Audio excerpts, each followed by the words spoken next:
সুপ্রিয় দর্শক মন্ডলী, আমি এখন অবস্থান করেছি ঝিনাইদহ পৌরসভা মুরারীদহ ৯ নম্বর ওয়ার্ডে। তার নাম মুস্তাক তহমিদ। সে যুব কৃষি উদ্যোক্তা। সে দেখুন এখানে কত সুন্দর সুন্দর পেঁপে চাষ করছে। তো এখন আমরা তার সাথে কথা বলে জানবো যে সে কিভাবে এখানে সফল হলো আর কি। এই পেঁপেটা আসলে আমাদের এইখানে হইতো না, হ্যাঁ, নতুন চাষ আর কি শুরু করেছি।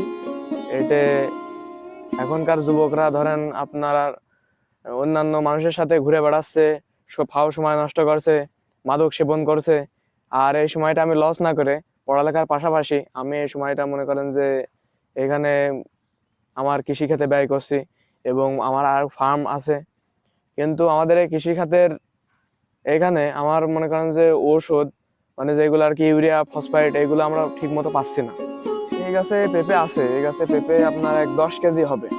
আর এই পেঁপে গাছের আরো বড় হবে। হ্যাঁ, পেঁপে গুলো আরো বড় হবে। এখনো আর দেখতে পাচ্ছেন আপনারা, এগুলো আসলে বতি হয় না এখনো, মানে ভালোভাবে পরিপক্ক হয় না এখনো।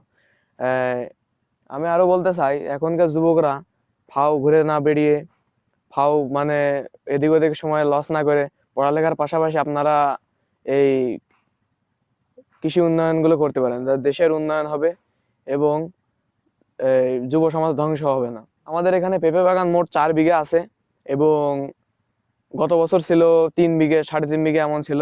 গত বছরেরটাই এবার বৃষ্টি হওয়ার কারণে একটু ফসলটা একটু কমা হয়েছে।